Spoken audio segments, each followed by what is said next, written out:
एक गाना है, गोदी में खेलती हैं जिसके हजारों नदियां, मोदी की गोदी में खेलती हैं चुनाव आयोग, मोदी और संवैधानिक संस्थाएं। देश का विकास अपने आप होगा। और कहते क्या है, विकास कैसे होगा? बोले खटाखट खटाखट। ₹1,00,000 ₹8,500 महीने का खटाखट खटाखट खटाखट खटाखट आता रहेगा। इलेक्टोरल बॉन्ड का ऐतिहासिक भ्रष्टाचार किया। इलेक्टोरल बॉन्ड के माध्यम से पैसा कमाने के लिए मुनाफाखोरी को बढ़ावा दिया। ये जवाब इलेक्शन कमीशन को देना चाहिए, क्योंकि ये कॉन्स्टिट्यूशनल बॉडी है। और अगर किसी को इस बात का शक है कि वोट आखिरकार क्यों बढ़ रहा है, जो फॉर्म 17C है उसमें पूरी जानकारी है कि कितना वोट पड़ा है। मुझे उम्मीद है कि इलेक्शन कमीशन तमाम नियमों का पालन करेगा। न्यायालय तक में अपने लोग पिछले दरवाजे से सेट किए, न्यायाधीशों से खुलकर एक विचारधारा विशेष के लिए बयान दिलवाए, न्यायाधीशों को राजनीतिक पदों पर लालच देकर कानून तक को अपनी भ्रष्ट सोच से मैला कर दिया। यही काम यूनिवर्सिटी, कॉलेज, स्कूलों में किया। नौकरशाही में लेटरल एंट्री के बहाने यही धांधली की। दोस्तों नमस्कार। यूं तो कल के जो परिणाम आएंगे उनका इंतजार रहेगा, लेकिन जैसे कि आशंका थी, जिस तरह से कल पहुंचे थे मिलने पीयूष गोयल चुनाव आयोग के बाद, मतलब पास, तो अब एडवाइजरी जारी हो गई है कि काउंटिंग पर यूपी के डीजीपी का बड़ा बयान आया है कि काउंटिंग पर पूरी सतर्कता रखी जाएगी, अराजक तत्वों को गिरफ्तार कर लिया जाएगा। तो आज रात बड़ी गिरफ्तारियां नेताओं की हो सकती है समाजवादी पार्टी के, क्योंकि ये बताया जाए कुछ लोग माहौल बिगाड़ने की फिराक में हैं। तो यूपी में हारने के डर से जो है सब कुछ मुमकिन है, क्योंकि ये आदेश इस रात को जारी हुए और अपेक्षित थे ये चीजें, क्योंकि जिस तरह का माहौल बनना था और जिस तरह की बातें चल रही थी, आम पब्लिक में कहा जा रहा था, जनता कह रही थी इस बात को कि इस बार गड़बड़ की तो हम नहीं छोड़ेंगे इन लोगों को। तो ये LIU की रिपोर्ट होती है, सरकार के पास तो बहुत सारी रिपोर्ट्स होती है। तो सरकार ने मतलब चुनाव आयोग को बोला, और चुनाव आयोग ने जो था, कहीं फोन रिकॉर्डिंग ना हो रहे हो, कहीं कुछ ना हो रहे हो, और चुनाव आयोग ने सीधे सीधे यूपी में माहौल को कर दिया और योगी जी ने टाइट कर दिया कि कुछ लोग माहौल बिगाड़ने के चक्कर में हैं। तो वीडियो तो शुरू करना चाहता, लेकिन बिग ब्रेकिंग न्यूज तो यही है कि उत्तर प्रदेश में जो है अराजक तत्वों को चेतावनी दे दी गई है। वो अराजक तत्व क्या अखिलेश यादव हैं, या राहुल गांधी हैं, या कांग्रेस के कार्यकर्ता हैं, या समाजवादी पार्टी के कार्यकर्ता हैं, वो तो खैर कल देखेंगे, क्योंकि चुनाव आयोग पूरी तरह से मीडिया बन चुका है, गोदी मीडिया बन चुका है, इस बारे में कोई दो राय नहीं है।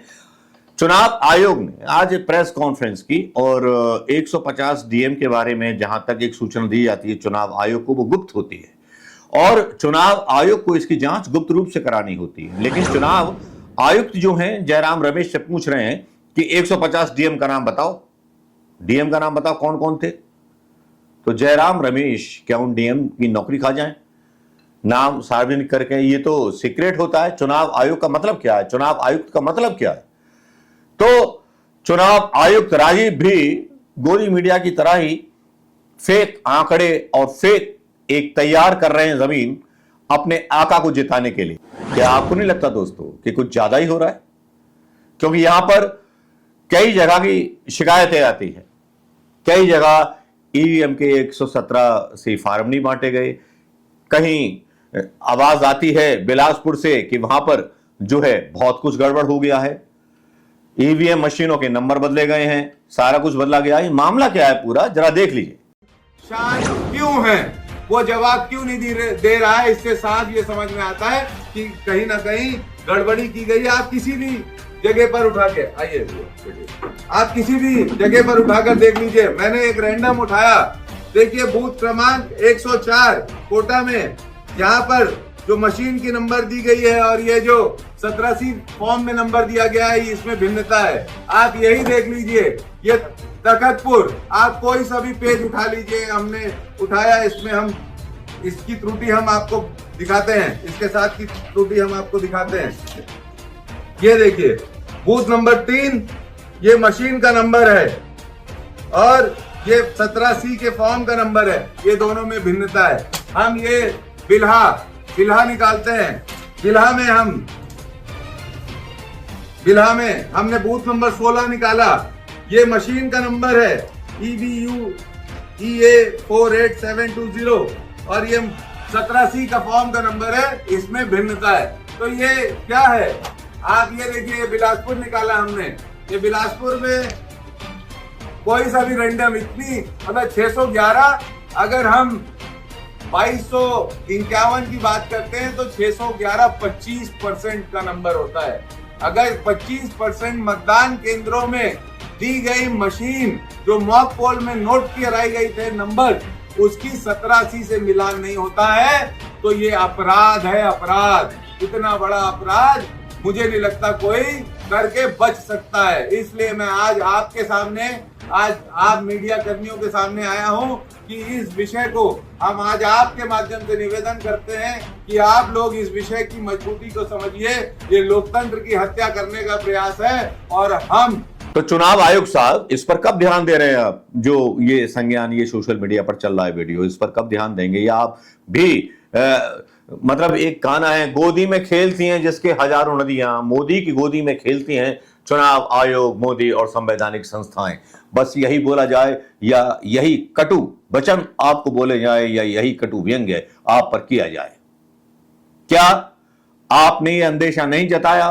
क्या आपने एडवाइजरी जारी नहीं की चुनाव आयोग ने कि जहां कांग्रेस की सरकारें हैं वहां पर गड़बड़ी हो सकती है, तो वहां विशेष हिदायतें दी गई?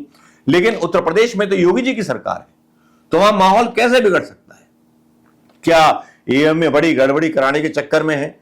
क्योंकि उत्तर प्रदेश में जिस तरह से अखिलेश यादव ने रफ्तार पकड़ी है, और जो शुरू में आपने बयान सुने होंगे, प्रेस कॉन्फ्रेंस करके अखिलेश यादव ने जिस तरह से आक्रामक अंदाज में मतलब चुनौती दी है चुनाव आयोग को और चुनाव आयोग की विश्वसनीयता पर, तो चुनाव आयोग को तो यह करना चाहिए था कि भाई 4-4 बॉडीगार्ड हम भी लगा रहे हैं, ईवीएम की सुरक्षा, कैमरे क्यों बंद हो रहे हैं? महाराष्ट्र में भी, उत्तर प्रदेश में भी कई जगह कैमरे बंद होने की शिकायतें हैं, लेकिन यहां पर चुनाव आयोग लगता है प्रधानमंत्री मोदी जी का वो चौथा, पांचवा, छठा, सातवां, आठवां, 1000वां हाथ बन चुका है। और मोदी को हम बोल सकते हैं सहस्त्राबाहु मोदी, जिसके सहस्त्र हाथ हो, जिसका हर मीडिया संस्थान पर, हर जगह पर कब्जा हो। जब इस तरह की एडवाइजरी जारी होती तो लगता है कि सरकार को डर लग रहा है हारने का। हालांकि शेयर मार्केट आज बुल रन करके दौड़ा और लोगों ने कमाई की, जबरदस्त कमाई की, 15 लाख करोड़ के लगभग कमाई कर ली लोगों ने आज। लेकिन मिडिल क्लास लोगों ने नहीं की, कारपोरेट्स लोगों ने अपने शेयर निकाल लिए शेयर मार्केटों से। अरे बड़ा घोटाला हुआ है आज की डेट में एग्जिट पोल के नाम पर। लेकिन कल देखेंगे 8:30 बजे से किसकी हालत खराब होगी। दिग्विजय सिंह का भी बयान आया कि अगर ईमानदार चुनाव आयोग रहा तो विपक्ष जीतेगा और ईवीएम ईमानदार रही तो प्रधानमंत्री मोदी जीतेंगे। एक व्यक्ति ने भी बोला कि प्रेगनेंसी अगर नॉर्मल डिलीवरी हुई तो विपक्ष जीतेगा और ऑपरेशन करना पड़ा तो बीजेपी जीतेगी। क्या से क्या हो गए प्रधानमंत्री मोदी आप? क्या से क्या आपके बारे में बातें बोली जाने लगी। खैर, आपको तो आदत है ऐसे कर्म कांड करने की कि आपको गालियां पड़े। सबसे ज्यादा गालियां तो आप ही को पड़ती है देश में, किसी को पड़ी नहीं है और आपको गालियों की आदत पड़ गई है, गालियों की आप खाद बना लेते हैं। लेकिन आपने क्या बेरोजगार युवाओं के बारे में सोचा है कि आईटी सेक्टर में इतनी बड़ी जो है छटनी हुई है, क्यों हुई है, किस लिए हुई है? क्या किसी गोदी मीडिया ने यह सवाल आपसे किया है? क्या गोदी मीडिया ने सवाल पूछा है कि पर कैपिटा इनकम हिंदुस्तान के लोगों की कम हो गई है, इसीलिए आपको 5 किलो देना पड़ रहा है राशन? 5 किलो बहुत कम है राशन, मतलब ज्यादा देना चाहिए आपको राशन। लेकिन कांग्रेस ने अपने घोषणा पत्र में दावा किया था, तो वो दावा क्या झूठा था या ईवीएम मशीन जीतेंगी या कांग्रेस का वो घोषणा पत्र जीतेगा, जिसके बारे में विपक्षी दलों ने, इंडिया गठबंधन के सारी पार्टियों ने सहमति दर्शाई है। हालांकि आप जो मोदी मीडिया है उसके मतलब जो आंकड़े आए हैं उसकी भी हवा निकाली जा रही है। संजय सिंह का एक बहुत बेहतरीन रिमार्क आता है जिसमें संजय सिंह कहते हैं कि भैया मतलब आप पहले भी सर्वे करते रहे, सब कुछ किया है और एक्सपोज करते हैं 2004 के एग्जिट पोल में बीजेपी को 200 से 280 सीटें दी गई, लेकिन नतीजों में बीजेपी बुरी तरह हारी। 2021 वेस्ट बंगाल के एग्जिट पोल में बीजेपी को 110 से 192 सीटें दी गई, लेकिन बीजेपी 80 सीट भी नहीं जीत पाई। तो संजय सिंह भी अपने तरीके से सवाल उठा रहे हैं और वीडियो भी वायरल हो रहे हैं संजय सिंह के। लेकिन आज की रात कत्ल की रात है। मेरा अंदेशा है कि कई विपक्षी नेताओं को गिरफ्तार करके अंदर डाल दिया जाएगा, संसद भवन सेना के हवाले कर दिया जाएगा, आर्मी केंद्र सेना के हवाले कर दिए जाएंगे। शायद ही बहुत बड़ा अनुमान ऐसा हो जो मिथ्या हो, और अच्छा है कि मिथ्या हो, और प्रधानमंत्री मोदी जी अटल बिहारी वाजपेयी और लाल कृष्ण आडवाणी जैसे अच्छे नेताओं की परंपरा कायम रखें, लोकतंत्र की परंपरा कायम रखें। जो विपक्ष आरोप लगा रहा है कि लोकतंत्र खत्म हो गया, वो ना हो। लेकिन जितनी जल्दीबाजी यूपी में एडवाइजरी जारी करके की गई है, उससे लगता है कि यूपी में तो कम से कम इनका जो विश्वास है वो डोल रहा है बीजेपी का, और बिहार में तो कम से कम जो डीएम्स हैं और वो सारे लोग हैं, नीतीश कुमार भी पारा बदल सकते हैं चुनावों के रिजल्ट आने के बाद। कई सारी इनकी पार्टियां संपर्क में हैं जयराम रमेश के। अब प्रधानमंत्री मोदी को घबराहट इस बात की है कि हमने मतलब परीक्षा के कॉपी में लिखा तो कुछ नहीं चुनाव परीक्षा में, लेकिन हम गालियां बहुत दे करके आए। लेकिन इस बीच उन लोगों को फायदा हुआ है जिन्होंने शेयर मार्केट में आज अपने शेयर बेच के निकल लिए, जो फंस गए थे अदानी और प्रधानमंत्री मोदी के उस आभा चक्र के बीच में। जो अदानी के काफी सारे शेयर खरीदे थे लोगों ने, मैं भी निकल लिया। 2 रुपए फायदा मिला लेकिन मैं निकल लिया भाई। लेकिन सवाल ये उठता है दोस्तों कि कल क्या होगा।